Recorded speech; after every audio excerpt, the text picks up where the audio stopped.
If you're planning to stand up in your Mirage Passport and you want a little bit more stability, or if you're kayaking offshore and you want that extra security for side-to-side stabilization, Hobie offers the SideKick AMA kit. It comes with 2 inflatable floats that have 3 adjustable height settings, so you can position it just how you want it for cruising or for standing. You're gonna mount this center bar first that's held into place using 2 of these clamps. I'm gonna disassemble the clamp and I'm gonna use just the bottom half of the clamp to create my pilots for the holes that I'm gonna drill for the well nuts. So I'm gonna separate the hardware from each of the clamps and I'm gonna fit it just to the end of the crossbar so it's right flush with the end of the tube. And on this kayak, I'm just gonna butt the center bar right up against these raised features on the kayak that help the kayak nest together. In the event that you're traveling a long distance and you want to stack the kayaks for transportation and you need them to nest, you can go ahead and remove this center bar from the clamps and still be able to use the stacking feature. I'm going to hold the center bar in place by just putting some firm downward pressure on it, and I'm going to create some small little drill dimples using the bottom half of the clamp as my guide. There's 1.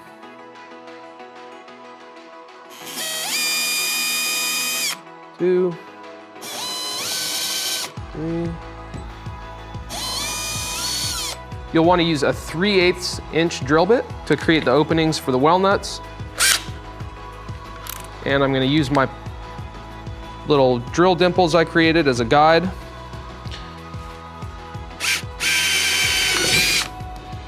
Go straight down into there. Second set right here.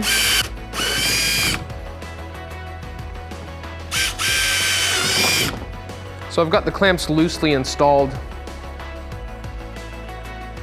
onto the ends with the well nut assembly. These 3 holes in each end of the crossbar, that's gonna serve as your adjustability mechanism. So there's a button that clicks into each of these depending on the height setting that you want. We'll dial that in and we'll show you how it works when the floats are inflated and adapted onto the ends of the bars.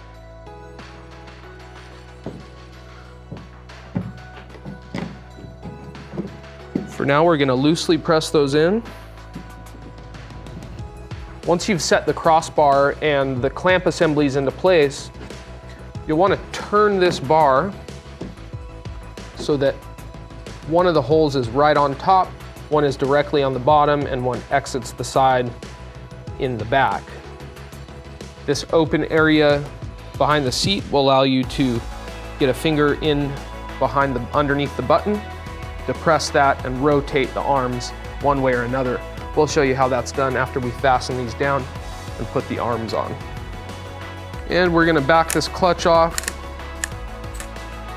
I'm gonna start with a 5 on this drill. I don't wanna over tighten these well nuts. They're gonna take quite a few turns to expand fully and lock the clamp into place. And I'm just gonna switch back and forth as I'm doing this.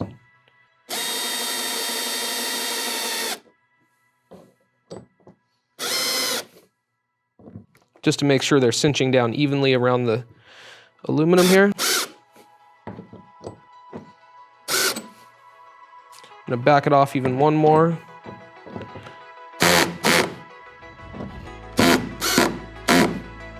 I'm gonna do the same thing on this side. It's gonna take about 25 turns for the well nut to fully expand.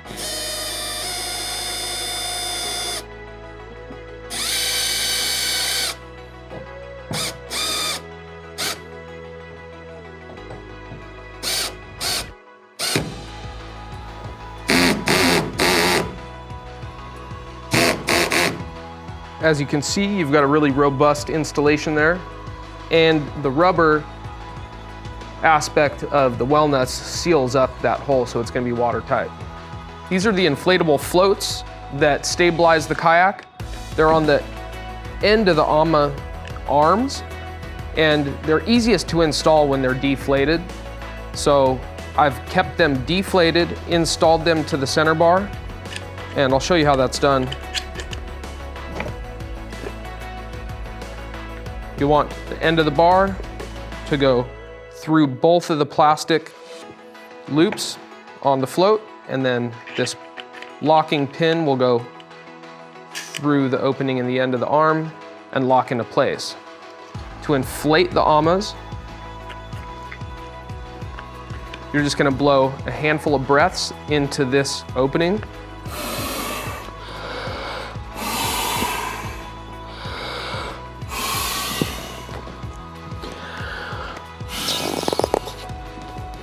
So that was 4 breaths there, and I'm fully inflated. You could use an inflatable pump for this step if you'd like. Yeah, so there's 2 parts to this cap. The top half is a one-way valve. It allows air to go in but not come out. If you want to release the air from the float, unscrew from the bottom half of the cap, and it opens the valve completely, releasing all the air. This is handy for folding the floats up into a compact package for on-the-water storage. If you feel like you don't need them right at the time but want to keep them on board for security, I recommend deflating them, closing the cap, and stashing them inside the hull. To adapt the SideKick AMA kit arms to the center bar, depress this black button so that you can feed the tube into the bar, and I'm just gonna click it into place in the lowest setting. And as you're on the water, this is gonna be the best setting for primary stability support.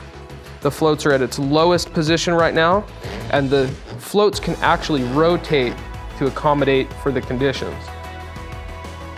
To switch it up into the middle setting, rotate the bar forward. The black button will click into the setting, and the floats will automatically assume a horizontal position. Same thing, this is what I call the cruising setting. You'll click that in to the very top hole, and that's the highest setting. This is gonna be the best setting for cruising with minimal drag and only secondary stability support. The first time I installed this kit on a kayak, I was pleasantly surprised both by the ease of installation and how well they performed on the water. I was able to stand up, look around, and not even have to concentrate on my balance whatsoever.